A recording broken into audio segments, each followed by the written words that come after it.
na baadhi yao nimewasahau kidogo, lakini walinilea mwaka 2014 kama sijakosea. Kuna mama hapa alinipikia miezi 6. Anapika ugali wa Kinyantuzu, ule wa kumega mpaka uwe na mahesabu na akili timamu. Sio ule aliyosema Pastor Swita wanaupika kwa sekunde. Kinyantuzu anaelewa? Yaani ule unapeleka, ukikutana mtu ametoka kule kwetu, yeye anakutengenezea tu, wewe unachukua. Maana wa kule kwetu anarugusa hivi, anaufinyanga ukaka kuja anaungua na kuachia unapita nao wewe. Mama sheria kusimama upunge mkono. Amina. Bwana asifiwe. Amen. Najua mtu amesema Katoro, kisikia Katoro, Dar es Salaam ndogo ya Tanzania.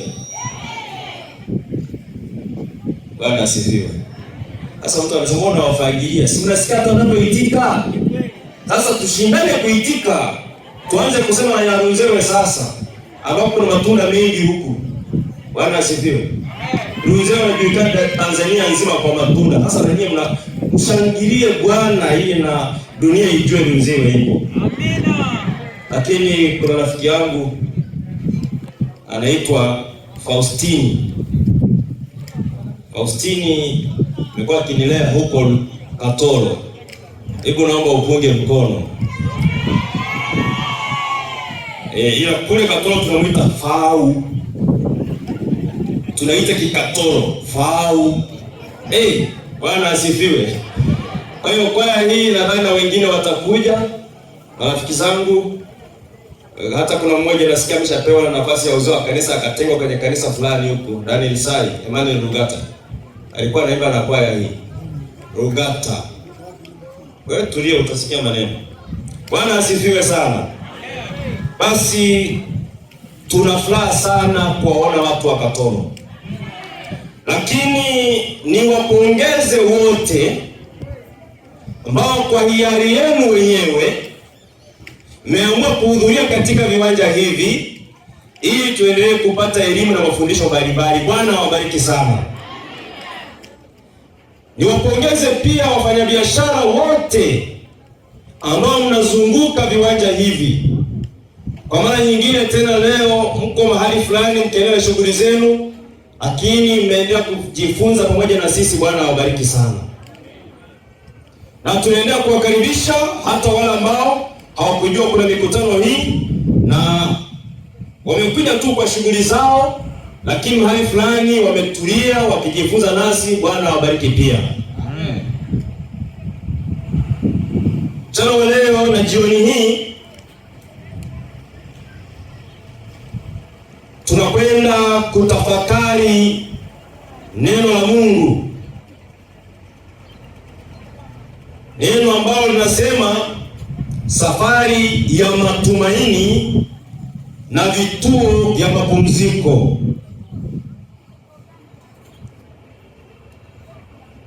Kwaya iliyomaliza kuimba wanatuambia safari hii kuna wakati inafika unavua viatu. Sasa fikiria safari ya kutembea mpaka viatu vikawa mzigo, haihitaji matumaini?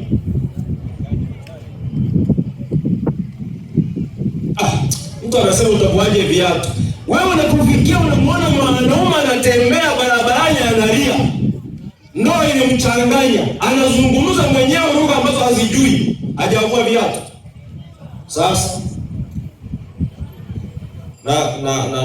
niwapongeze wanaume. Unajua wanaume hata wakipata mgogoro wa ndoa huwa wanalilia bafuni. Hizo kadhani kwamba ni sabuni imeingia, kumbe ile anamaliza machungu hapo.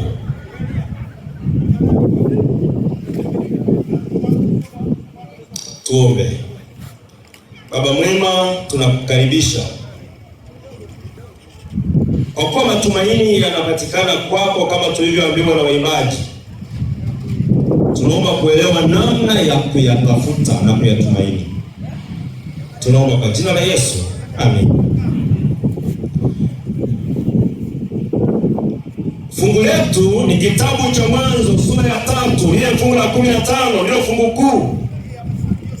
Maandiko yanasemaje? Nami nitaweka uadui kati yako na huyo mwanamke, ndio, na kati ya uzao wako na uzao wake. Naam. Huo utakuponda kichwa, na wewe utauponda kisigino. Fungu hili ni fungu ambalo aliambiwa Adamu, walau ulimletee matumaini. Ni fungu aliambiwa waliopita akina Ibrahimu liwaletee matumaini. Ni fungu ambalo Israeli yako tumaini, angalau lete matumaini. Ni kauli ya Mungu yenye matumaini katikati ya dunia inayoumiza. Naomba nirudie tena kutoa maelezo haya. Adamu anaambiwa nchi itakuzalia ichongoma, kwa jasho utakula. Mtu wa ndoa anasema afadhali jasho la hapo sio la kwenye akili. Hiyo nayo ni kali.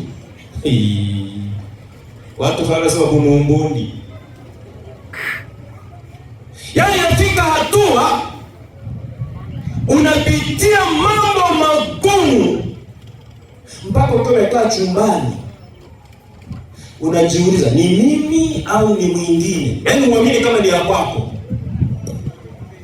Unaweka malengo fulani kwenye maisha, unapambana, lakini mambo yanaharibika mpaka unajiuliza, unachukua na kioo unasema hivi, ndio mimi nayepitia haya au ni mwingine?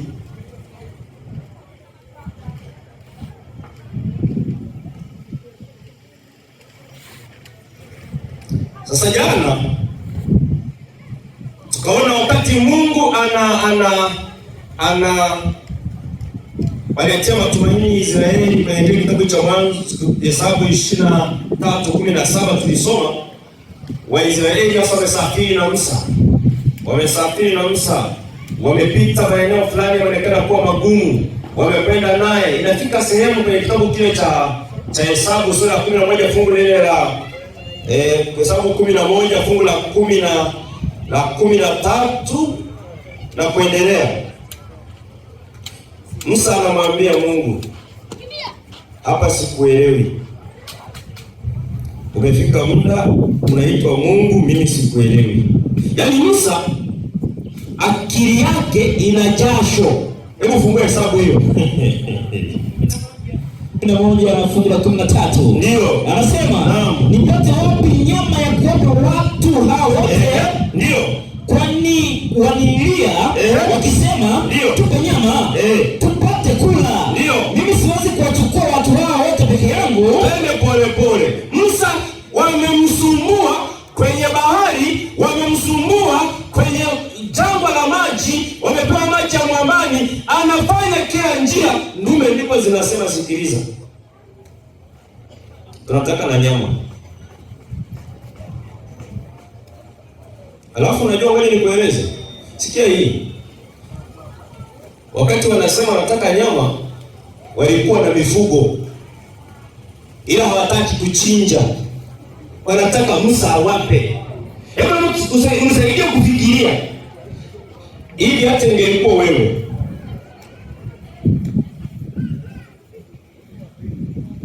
umejitahidi kabisa, umemhudumia mtu, kila kitu anacho, alafu anageuka, anaacha kutumia alichonacho, anataka kingine.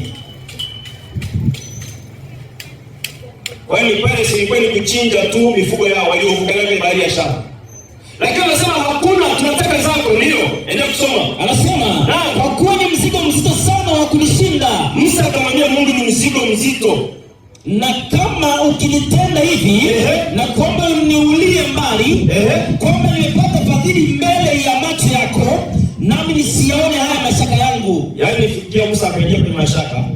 Alafu Musa unajua kwa nini? Sijasema kitu hapa.